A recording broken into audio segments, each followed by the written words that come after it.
हमारे साथ में है आज बहुजन मुक्ति पार्टी का प्रदेश अध्यक्ष मुरलीधर राम जी। आज माननीय प्रधानमंत्री पूरे देश में चुनावी सभा कर रहे हैं, लेकिन अपना रिपोर्ट कार्ड नहीं बताते। ये जनता है, सब कुछ जानती है कि 75 साल की आज़ादी के बाद अगर 81 करोड़ लोगों को हम 5 किलो अनाज पैदा करने और 5 किलो अनाज कमाने लायक अगर हम नहीं बना पाए तो हमारी नेतृत्व क्षमता पर प्रश्न उठना चाहिए।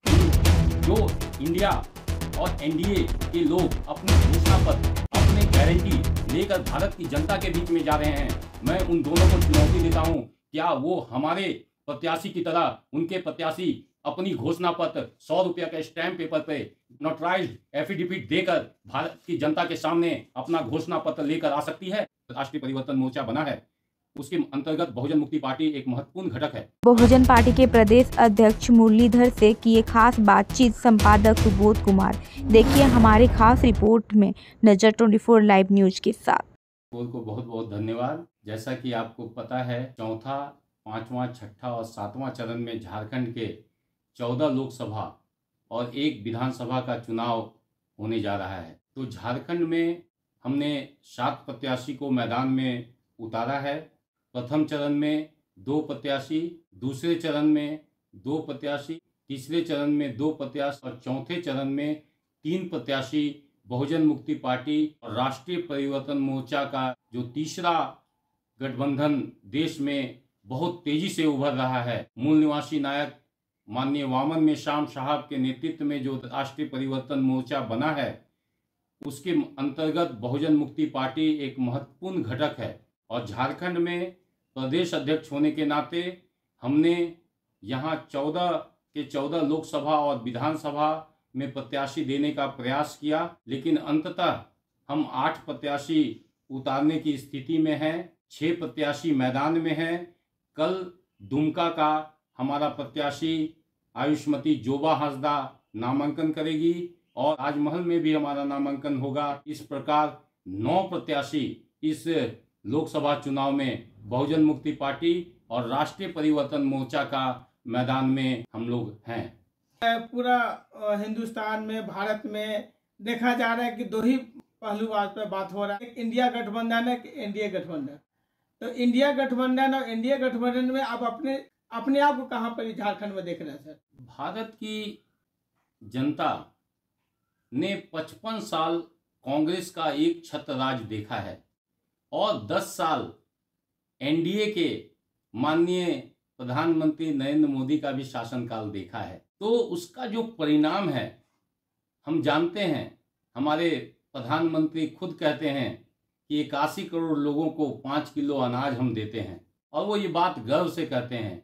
लेकिन ये सुनकर हम जैसे लोगों को आत्मग्लानि होता है कि 75 साल के आज़ादी के बाद अगर 81 करोड़ लोगों को हम 5 किलो अनाज पैदा करने और 5 किलो अनाज कमाने लायक अगर हम नहीं बना पाए तो हमारी नेतृत्व क्षमता पर प्रश्न उठना चाहिए। लेकिन गर्वान्वित होकर ये बातें देश की जनता को हमारे आज के नेतृत्व बताते हैं।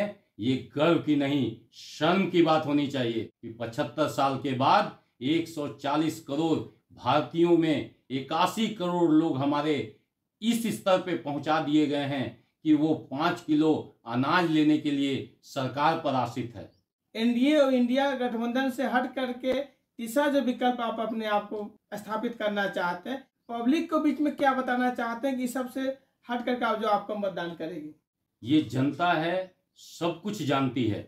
जनता ने 2014 में भारी मतों से माननीय प्रधानमंत्री नरेंद्र मोदी को समर्थन दिया था।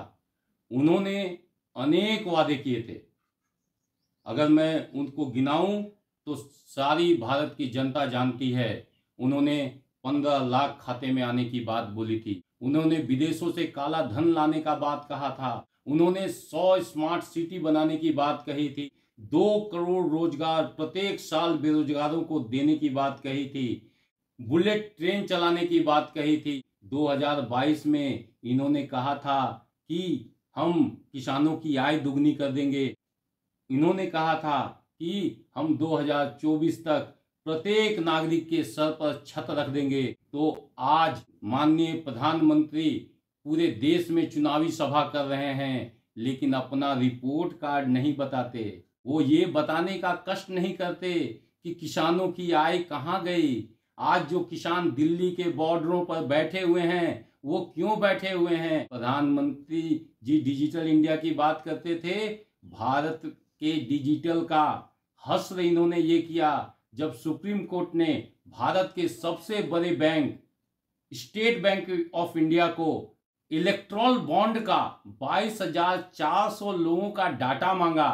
तो भारत का सबसे बड़ा बैंक स्टेट बैंक 6 महीना का समय 22,400 आदमी का डाटा देने के लिए मांगा था। ये बताता है कि हम डिजिटल में कहाँ हैं। 22,400 का डाटा किसी से मांगा जाए, जो कंप्यूटर चलाने वाला बच्चा भी हो, तो वो एक क्लिक मारेगा और 22 लाख लोगों का डाटा दे सकता है। लेकिन डिजिटल इंडिया का ये हाल है। मैं आप लोगों को बताना चाहता हूं कि जो इंडिया और एनडीए के लोग अपनी घोषणा पत्र, अपने गारंटी लेकर भारत की जनता के बीच में जा रहे हैं, मैं उन दोनों को चुनौती देता हूं, क्या वो हमारे प्रत्याशी की तरह उनके प्रत्याशी अपनी घोषणा पत्र 100 रुपया के स्टैम्प पेपर पे नोटराइज्ड एफिडेविट देकर भारत की जनता के सामने अपना घोषणा पत्र लेकर आ सकती है? बहुजन मुक्ति पार्टी राजनीति में पहली बार जनता को ये ताकत देने जा रही है कि अगर जनता हमारे प्रत्याशी को विजय बनाती है और हमारा प्रत्याशी अपने घोषणा पत्र को 5 साल में पूरा नहीं करता है, तो उनको ये अधिकार होगा कि वो इस दस्तावेज के आधार पर हमारे प्रत्याशी को, हमारे सरकार को कोर्ट कचहरी के कटघरे पे खड़ा करने का अधिकार हम देने जा रहे हैं। और हम तो ये कहते हैं कि अगर कांग्रेस के लोग, बीजेपी के लोग इस तरह से दस्तावेज अगर